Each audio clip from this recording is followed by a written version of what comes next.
Assalamu alaikum wa rahmatullahi ta'ala wa barakatuh. Welcome all of you to our second episode of this initiative from Islam Unravelled, Know Your Muslim Neighbor. In this episode, we are going to speak a little bit about what Muslims believe about God. And keep in mind that this series is simply it's an introductory series. It's not to go into very deep theological discussions, but it's to familiarize people with beliefs, actions, ethics that Muslims uphold in an effort to help people understand Muslims better, and in an effort to bridge the gaps that are sometimes created because of just a lack of understanding about each other. Now, speaking about God in any religion that upholds God as a deity, as a being to be worshipped, is usually a very detailed kind of a discussion. In every religion, you would find volumes and volumes of books written just to explain that religion's beliefs about God. Now, for us, for Muslims, the discussion also could go on for weeks or months or even years. However, I think this is a good opportunity to share some basic and fundamental things. So obviously the Muslims believe in God, and it's also important to know that Muslims do not believe in their own God. In other words, Muslims do not believe that they have a God that is exclusively theirs, and only Muslims believe in that God. Rather, we believe in the same God that is believed in by the other, for example, the other Abrahamic faiths, Judaism, Christianity. We don't have our own God. We believe there's only one God, and He is the God of all of humanity and of the whole universe. Now, when I was thinking about how to frame this discussion and keep it to the point,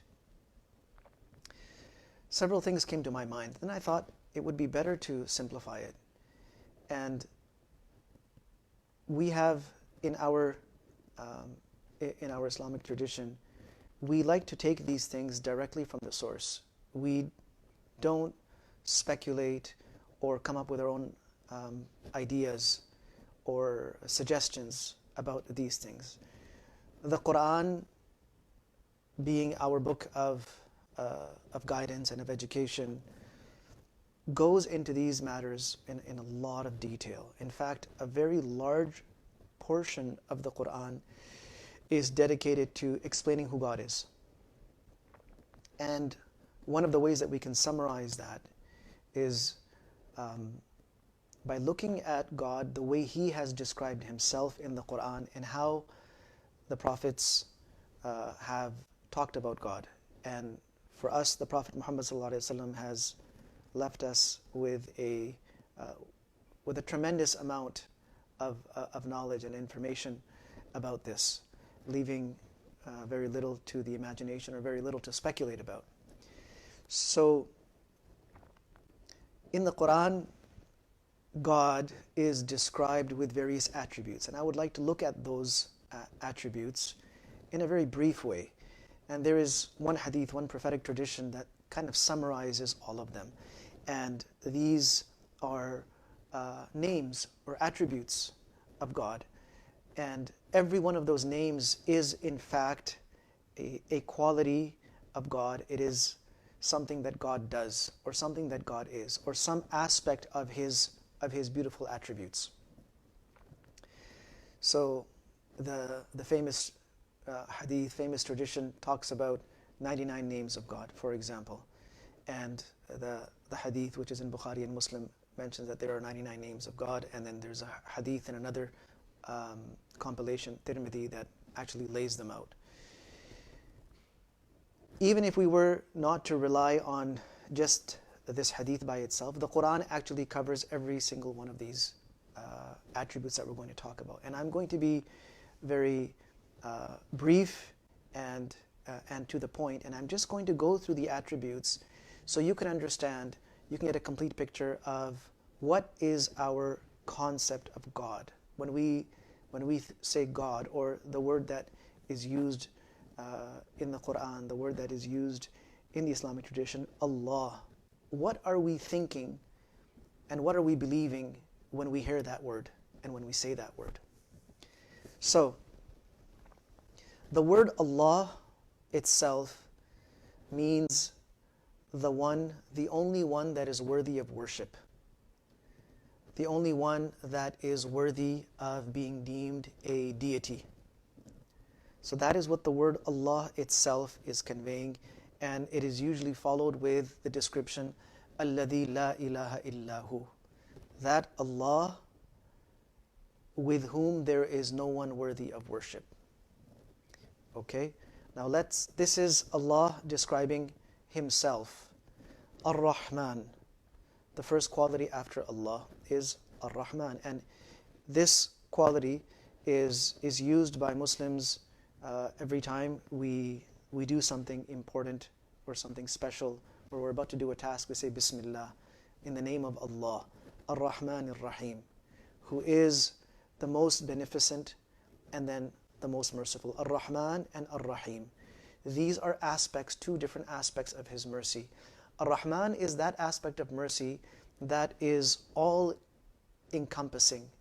It encircles everything. It is vaster than everything. That mercy is shared with everyone and with everything.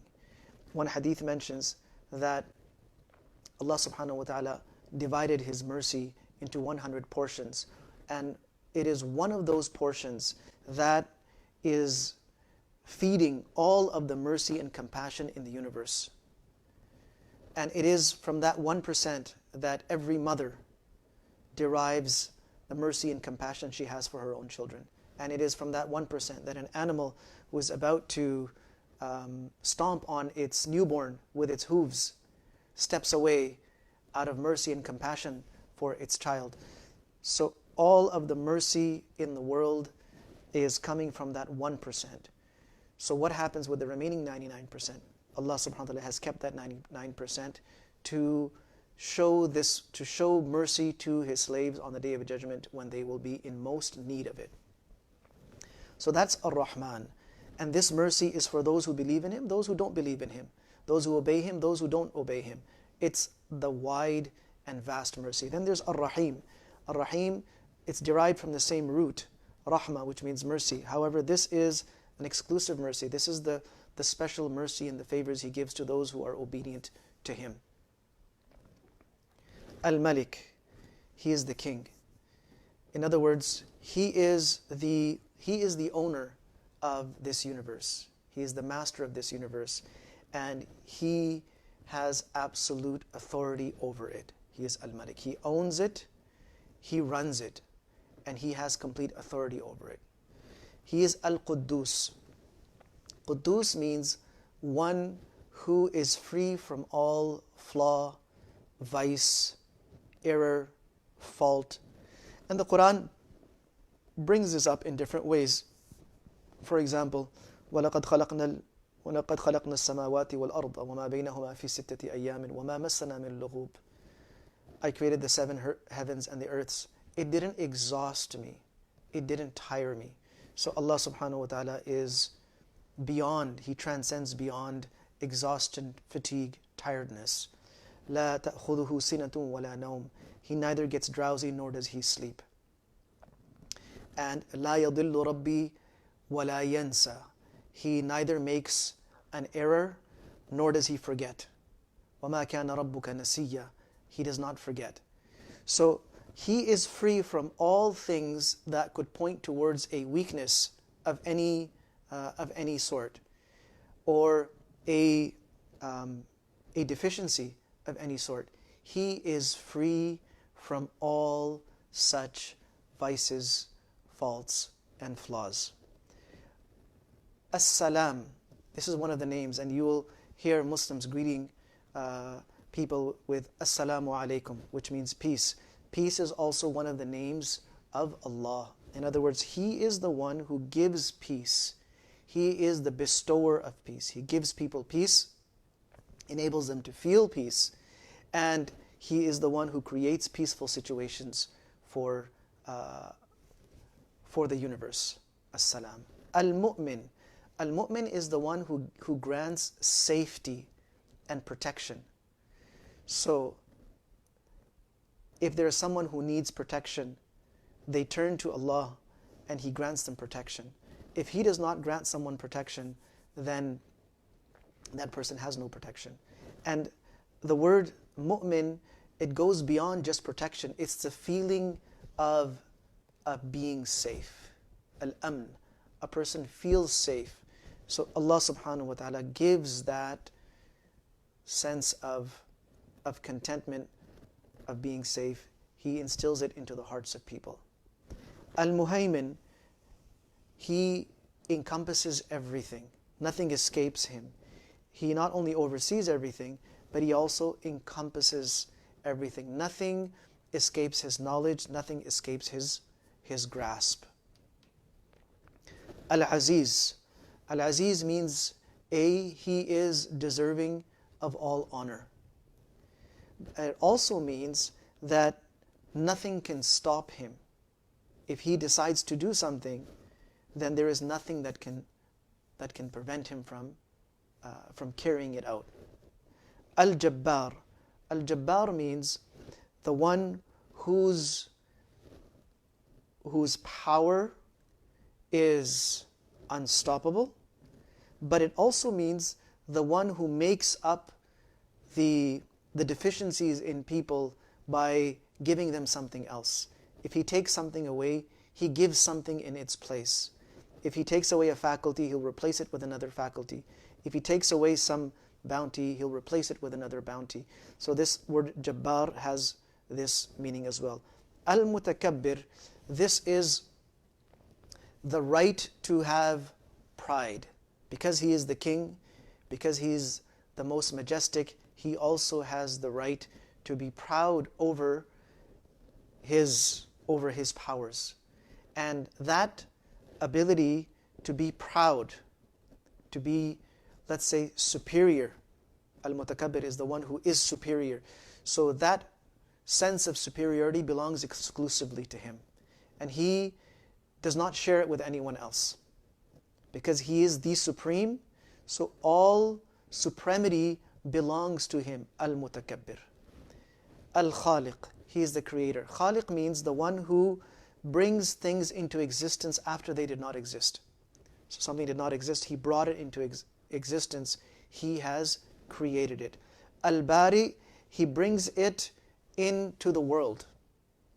So something didn't exist, He made it exist, and then He allowed it to proliferate in the world. So whether it's a tree, that tree did not exist before, He brought that tree into existence, and then He allowed it to proliferate and continue to spread in the world. Al-Musawwir, the one who gives everything its distinct shape, whether it's human beings, whether it's plants, animals, any kind of thing that exists in the world. Allah subhanahu wa ta'ala gives it its beautiful and distinct shape. Al-Ghaffar, He is the one who forgives over and over and over again. And we'll make more reference to this as we move through. Al-Qahhar, Qahhar is the one who is overpowering and nothing can overpower Him. Al-Wahhab is the one who gives, and He keeps on giving. He gives, then He gives again, then He gives again. Whether it's something of an abstract nature, opportunities, He'll give and He'll give and He'll give, or it's something of a tangible nature, something that you can sense, something that you can use, you can possess. He gives and He gives and He gives and He keeps on giving. Ar-Razzaq is the one who provides. So He makes provisions for all His creations. He makes provisions for them and He keeps on giving them. And He sustains them. And Razzaq is a very powerful word. It also includes the creation of the means through which people get their sustenance, and through which all the creatures get their sustenance. You know, we talk about the food chain, and we talk about how the human being manages to find so many different ways to sustain their lives. So we believe that Allah subhanahu wa ta'ala has created all of those means through which we sustain ourselves. Ultimately, even if we are the ones that are acquiring those means, utilizing those means, but it is in fact Allah subhanahu wa ta'ala, according to our belief, who creates those opportunities and creates those means through which everything and everyone gets their sustenance. Al-Fattah, He is the one who opens up doors. When a person is locked into a seemingly very difficult position from which there is no escape, Allah subhanahu wa ta'ala opens up doors for them. And Fattah also means the one who gives victory. Al-Alim, He is the one of absolute knowledge. His knowledge is complete. His knowledge is absolute. He does not need to think. He knows. He does not assume. He knows. And there is nothing that escapes His knowledge. In fact, the Quran says, وَمَا تَسْقُطُ مِنْ وَرَقَةٍ إِلَّا يَعْلَمُهَا وَلَا حَبَّةٍ فِي ظُلُمَاتِ الْأَرْضِ وَلَا رَطْبٍ وَلَا يَابِسٍ إِلَّا فِي كِتَابٍ مُبِينٍ. Even if a leaf drops from a tree somewhere, a leaf breaks off and falls to the ground, even that leaf is in His knowledge. A seed that's planted, every seed that's planted, He is aware of that seed, and He knows what happens to that seed once it is buried under the ground. So His knowledge is complete. Al-Qabid, Al-Basit. He can narrow our sustenance and our opportunities to get sustenance, and He can expand. Al-Qabid, Al-Basit. He narrows the rizq, the sustenance. He expands the rizq. Al-Khafid, Al-Rafi'. He is the one who lowers people, and He is the one who elevates people.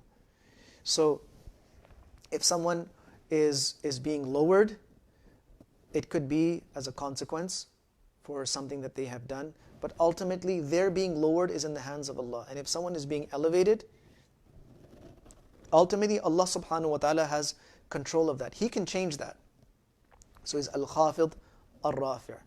Similarly, Al-Mu'izz, Al-Mudhil. He is the bestower of honor, and He is the one also who gives disgrace. So we believe that honor comes from, because He is the one of honor, He also has the power to give it to people. And He also has the power to take it away from people. So Al-Mu'izz, Al-Mudhil. As-Sami', Al-Basir. We believe that He hears everything and He sees everything. So nothing can be concealed from Him. Nothing can be hidden from Him. Al-Hakam, Al-Adl. He is the judge. He is ultimately the one who has the authority to give judgments about people and about their outcomes. But His judgments are always based on justice. Inna Allah la yadlimu mithqala dharra. He does not commit any kind of injustice. Someone does something good, no matter how minute it is, they will see the consequence of that good. If someone does something bad, no matter how minute it is, they will see the consequence of that act. Al-Latif, Al-Khabir. Al-Latif means He is very subtle. He works in subtle ways. It is not always obvious what His plan is. Sometimes it looks like things are going really bad, but all of that is actually lining up a person for some great victory, like in the story of Yusuf alayhi salam, in the story of Joseph, who is thrown into the well, and he goes through this entire ordeal, and it looks like his life is going to be very miserable, but all of that was actually setting the scene to elevate him to a much higher rank. So He works in in subtle ways. And in fact, that word, Inna Rabbi Latifun Lima Yasha, is actually used in the story of Yusuf alayhi salam, of Joseph, that how subtly he arranged everything in a way that no one could really foretell that this is going to be the outcome. But he is also Al-Khabir. He is aware of every single thing that transpires. He is Al-Khabir. Al-Halim, his forbearance, his tolerance. It's not like a person makes a mistake and right away he punishes them, but rather he tolerates. He gives people chances. He says, okay, it's all right, let them come around, let them come around. He does not react suddenly, but rather he waits. He waits, he gives a lot of respite, he gives a lot of delay. He is Al-Azim, he is the majestic one. All majesty belongs to him. And there are other words to this effect as well. Al-Ghafur, he covers up people's mistakes. He covers up their sins. Ash-Shakur, he is extremely appreciative of the good that people do. And this is a very interesting area to explore. One of the attributes of Allah is His appreciation for the good that a person does. A person does one good deed, but he multiplies the reward by at least 10 times for every single good deed that a person does. And multiplying it by 10 is the bare minimum. In fact, the hadith tells us, the prophetic traditions tell us, that he often multiplies the reward up to 700 times, and sometimes even beyond that. That's one good deed. It could have been a deed that was done at the right time, in the right place, with the right intention, at an occasion where it was needed the most. Due to any of those elements, he amplifies the reward and gives much more than the deed that was actually done. Al-Ali, he is the highest, he transcends, and this is going to come again in another attribute, Al-Muta'al. So he is the highest. So nothing is compared to him, nothing is brought equal to him, nothing can be equal to him. He is the highest. Al-Kabir, he is the greatest. And he is also the protector, Al-Hafiz. So Muslims turn to him for protection. We are supposed to seek his protection. And if he is protecting someone or something, then nothing can harm it. But if he is not, then nothing can save it. Al-Muqit is the one who conveys the sustenance to the creatures, to his creations. So one is that he creates the things that sustain us, and then he has a system of getting those things to us. Qut means supplies, things that a person or a people need for their sustenance. He provides all of those things and gets them to his creations in very interesting ways. Al-Hasib, Hasib is the one who has the authority to hold people to account. And while he is merciful and compassionate, and he has all of these beautiful qualities of generosity, he is also, because he is the supreme authority, ultimately he is in control of everything, he also has the authority to keep people or hold people accountable for their actions. Al-Jalil, this talks about how magnificent and how great he is, how glorious he is. Jalal is his glory. And he is also Al-Karim, he is the most generous. In fact, one hadith says that the hands of Allah are full, and spending day and night does not decrease what is in his hands, meaning his treasures. And the hadith asks a question that, have you ever thought about how much he has spent since he created the heavens and the earth? So whatever he is giving to his slaves, this is Allah spending on his slaves. And he continues to spend. He doesn't count. And his treasures never get depleted. He is also Ar-Raqib, which means he is the one who watches over everyone. He is the overlooker. Al-Mujib, when people call to Him, when people pray to Him, they raise their hands in front of Him, He responds. He listens to their prayers. He answers their prayers. Al-Mujib, the one who answers prayers. Al-Wasi', He is very vast. And this vastness is applicable to all His attributes. His power is very vast. His mercy is very vast. His mercy is vaster than the entire universe. And His mercy is vaster than the sins and mistakes and errors of human beings. So ultimately, He is very, very vast. His knowledge is very vast. It encompasses everything. So from every aspect, He is Al-Wasi'. He is the one who is, He has no limits. He has no limitations. There is no way that you can limit Him or attribute anything to Him that is limiting. Al-Hakim, He has all wisdom. So He is extremely wise. In everything that He does, there is a wisdom. Now, because He's also vast, so His wisdom would also be extremely vast. And an interesting point that we can reflect on here is that we might not be able to understand everything that He does, and we're not responsible for understanding everything. There are many things that we will understand through research, through reflection, through learning. There are many things that we will understand, but it is not possible for the human being to actually understand every single thing about the universe and what happens in it. But we do know that whatever Allah subhanahu wa ta'ala is doing, whatever God is doing, He's doing it out of His wisdom. And there is wisdom in every single thing that He's done. What exactly the wisdom is, sometimes we can figure it out, and other times we just can't. And that's perfectly fine. That's perfectly fine. There are many things that we believe in, even though we might not necessarily understand them, but we know that this is a reality. Al-Wadud, He is loving. He is affectionate. And He loves His slaves. He loves His slaves, and He also wants His slaves to love Him. So, He's not just the king and the master, but He is also the one who loves us more than anyone else.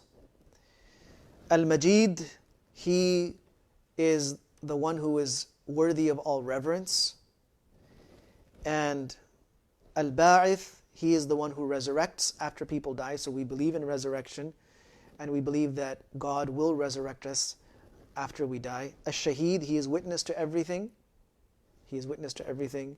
And He is Al-Haq, He is true. And He is the truth. And whatever He says is the truth. Whatever He does is the truth.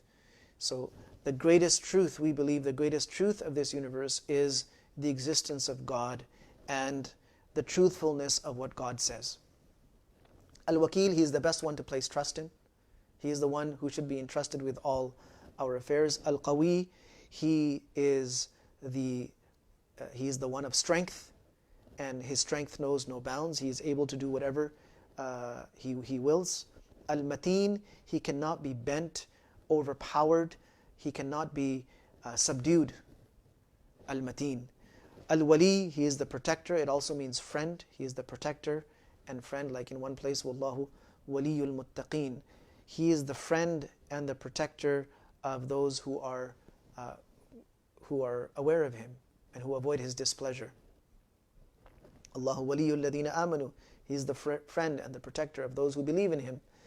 So this is another attribute. Al-Hamid, He is worthy of all praise. All good things are attributed to Him. All of those things that are worthy of praise, He is the most worthy of that praise. Al-Muhsi, He keeps track of everything. Al-Mubdi, He is the one who created everything. Al-Mu'id, He will recreate. So we believe that after the day of judgment, He will recreate us. Al-Muhyi, Al-Mumit, He will bring us back to life. He is the one who brings things to life. And Al-Mumit, He is the one who brings death. Al-Hayy, He is alive. He is alive, and His life His being alive is very different from the life of all other creations and all other things in the universe.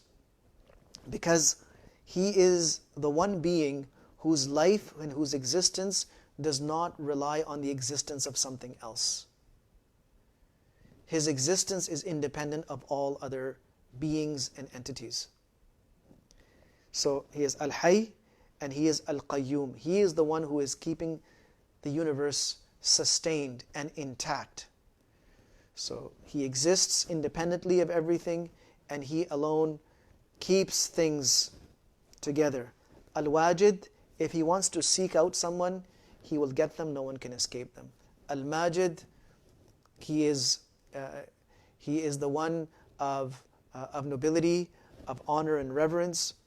Al-Wahid and Al-Ahad means He is one, He is by Himself. He does not need anyone else to be with Him as a partner or as a helper or as an advisor or as someone to comfort Him or as someone to do something for Him. He is alone and independent. He does not need anyone, and that is going to come up again. As-Samad is the one that everyone needs to turn to for their need, but He does not need to turn to anyone for His need because He has no needs. He does not need to turn to anyone, but all the creations are completely dependent on Him. Al-Qadir, He is the one of power. Al-Muqtadir, He is the one that holds all authority. Al-Muqaddim, He can bring things forward.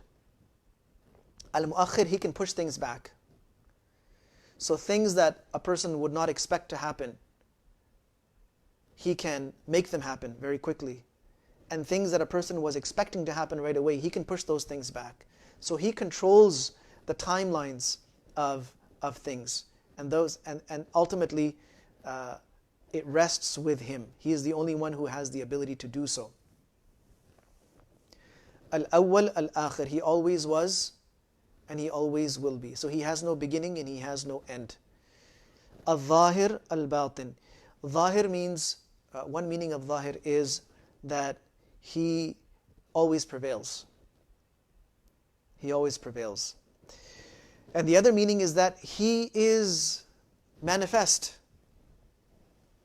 He is apparent through His signs. His signs are the signs that indicate His existence and His power and so on and so forth are so plenty that it is easy to recognize Him.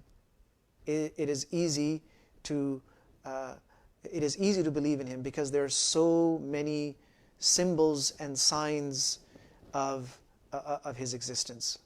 But al-batin, our eyes are not able to see Him. La tudrikuhu al-absar. He says these worldly and mortal eyes cannot see Him, but yet He can reach everyone's eyes. He knows where everyone is looking. And we believe that, yes, people upon entering paradise will be able to see Him. He will allow them to see Him there in paradise. Al-Wali, He is the guardian. Al-Muta'ali, He transcends beyond all His creations and the universe. Al-Barr, He is dutiful. When He promises something, He makes it happen. Inna Allah la yukhliful mi'ad. When He promises that, look, this is the outcome of such and such thing, then He makes it, it will always happen. And if He says that such and such thing will never result in certain outcomes, then they will never happen. And He is at-Tawwab, so if a person makes a mistake and they repent to Him, He will pardon them. Then they might make a mistake again and repent again. He will pardon them again. They might make a mistake again and then again repent, and again He will pardon them. So He will continue to pardon a person as long as they are repenting sincerely each time. He knows our weaknesses. He knows that we are weak, we're flimsy, we're fragile. Sometimes we don't have the resolve. Even when we're trying to be sincere, even when we have the best intention of doing something, we're not always able to follow through. So He has left this door of repentance, that it doesn't matter. I'm never going to say to you, oh, you're back again. Here you are again. As long as you repent sincerely each time, He will continue to forgive and to pardon. But at the same time, He is Al-Muntaqim. He can take people to task. And al-intiqam here means that He can bring about severe consequences for people that have deserved it. He is not incapable of that. In other words, we don't believe in Him as He's merciful and He's just merciful and He's obliged to show mercy all the time. He's obliged to forgive us just because I said forgive me, so He has to forgive me. And just because I made a mistake, He should understand and He should not hold me responsible. It's not like that. Yes, He is extremely merciful. In fact, the prophetic tradition says that He is more merciful than a mother is with her own child. So He's merciful, but it doesn't mean that He has lost control and is not able to put people in their place. So yes, He can bring about consequences for actions. But al-afu, He can also let people go. If people are sincere, their hearts are in the right place, they're doing the right thing, He can also let people go. Ar-Ra'uf, He is extremely kind and compassionate. Malikul Mulk, He is the ultimate authority. All kingdom belongs to Him. So He is the owner of kingdom and of kingship and of power. All power comes back to Him. Dhul Jalali wal Ikram, He possesses all the attributes of glory and of kindness. All the attributes of glory and of generosity. All the attributes of glory and of compassion. He has all of those qualities. Al-Muqsit, He makes sure that everyone gets their due, whatever they deserve, He makes sure that they get it. Al-Jami', He is the one who brings people together. And He is the one who brings things together for us. And He is also the one who will bring everyone together on the Day of Judgment. He is Al-Ghani, which means He's independent of all His creations. But He is also Al-Mughni. He has the ability to enrich us, to grant us wealth, to make us independent from other people. Al-Mani', He has the ability to prevent things from reaching us. He is Al-Mu'ti, He gives. When He wants to give someone, no one can stop it. But when He wants to stop someone, then no one can give it. Ad-Dar, He has created the things of harm in this world. An-Nafi', He has also created the things of benefit. Benefit and harm are ultimately in His control. If He wants someone to be benefited, then nothing can harm that person. And if He wants someone to be harmed, then nothing can help that person or benefit them. And He is An-Nur, He is the light, and He is the one who guides. Al-Hadi, He is the one who grants guidance. Al-Badi', He is the originator. Everything He does is original. Everything He has created is original. He hasn't had to copy off of someone else. Al-Baqi, He is the everlasting. Al-Warith, everything comes back to Him. After the world finishes and people die and whatever the end and the conclusion of this universe is, even after that happens, He will still remain. He is Ar-Rashid, which means He has the knowledge of what is right, and He is always Inna Rabbi ala siratim mustaqim. He is always ruling, acting, deciding based on what is correct. And He has the ability to guide and give direction to people as well. And He is As-Sabur, He is patient. Like I said, He does not react suddenly. He does not suddenly take revenge or suddenly punish people. He is extremely, extremely patient. People might say inappropriate things regarding Him. People might believe incorrect things regarding Him. He is patient over all of those things. Now, these were these 99 names. And I just use these as reference points to kind of give you a quick list of the things that we believe about God. So when we say the word Allah, or when we hear the word Allah, this is what goes through our minds. And like I said, we do not believe in a separate God for the Muslims. The word Allah simply just means God. In Arabic, we believe He is everyone's God. In fact, when Yaqub alayhi salam, when Jacob, prior to passing away, he asked his sons, "Ma ta'buduna min ba'di?" What are you going to worship after me? They said, "Na'budu ilahak." We're going to worship your God. Wa ilaha aba'ik, the God of your forefathers.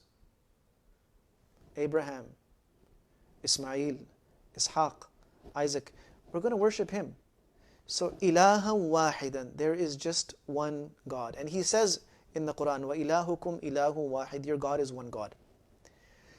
Now, I understand that people have questions about God in general. And I also understand that sessions like this, which are very general, they're non-specific, sometimes they lead to many questions. This is not the forum to answer every question about God. It's also not a forum where we are trying to prove the existence of God or preach about God. This platform of Islam Unravelled is simply to let people know what we believe and what we do, and some of the reasons why we do what it is. And one of the misconceptions that people have are, yes, about the God of the Muslims. Who is the God of the Muslims? So I've given it to you in a very short and brief summary.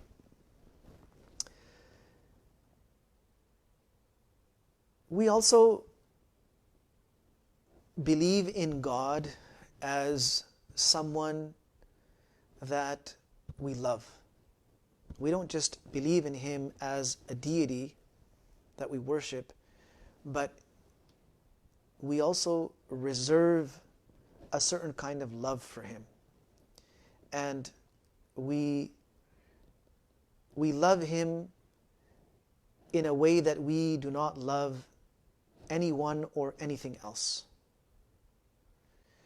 The essence of faith is not just in a strong belief, but it's also in a very strong love for what one believes.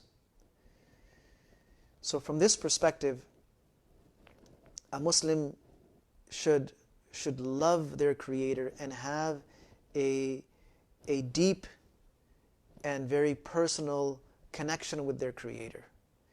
He is, like I described very, very briefly and almost crudely, He's also our friend. He's our helper. He is our protector. So He is the one that we should be turning to in our times of loneliness, in our times of difficulty, troubles. And we also believe that if He has decreed something for us, then it's going to happen. And we have to find a way to become content with whatever He has decreed. In fact, one hadith says that a person doesn't achieve the reality of faith until they fully understand that what was going to reach you could not have missed you, and what missed you could not have reached you.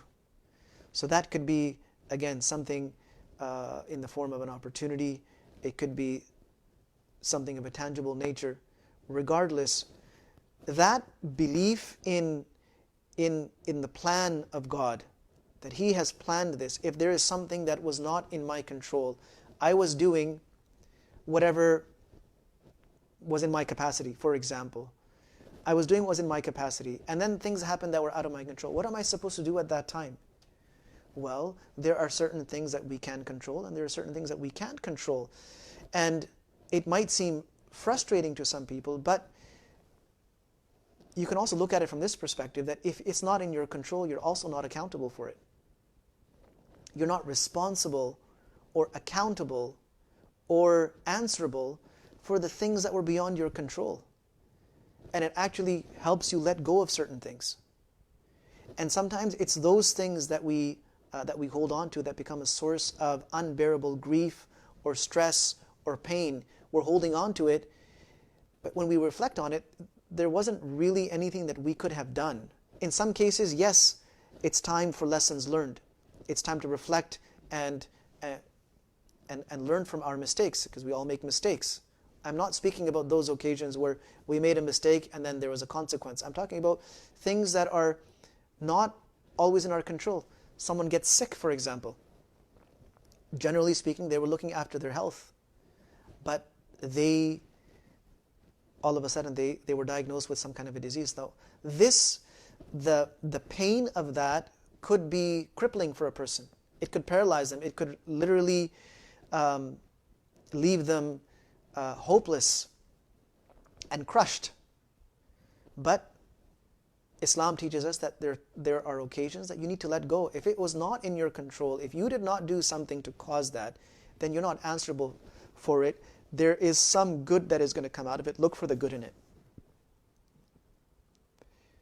If there was an opportunity that you were seeking and you tried to get it and you didn't get it, don't hold on to it. Don't stay holding on to it. That, no, I needed that. I want that. It's time to let go. If something missed you, it was not written to reach you. So this is also another aspect of our beliefs regarding God. Like I said, we can go on and on, but this was sort of a rudimentary introduction, and in the coming episodes, we'll be talking about other things. What do Muslims believe about Jesus, for example, Jesus or Moses or the other prophets? What do Muslims believe about the Bible, for example? We'll be talking about what is the concept of spirituality in Islam? How does spirituality work? And many other things. There are so many questions that people ask us regularly, and we know that all our Muslim brothers and sisters out there are not necessarily able to answer those questions in detail. They might have an idea of the answer, or their faith might be guiding them, but they're not able to necessarily break it down and explain it to their neighbors. So Know Your Muslim Neighbor is just about that. It's Muslims talking about Islam and letting you know that this is who we are. This is what we do, and this is why we do it. And we hope you will find this beneficial. Please feel free to share this. And as questions keep coming in, we'll continue to try to continue making content that will address those questions. Thank you so much for joining us today, and we'll look forward to doing this again very soon.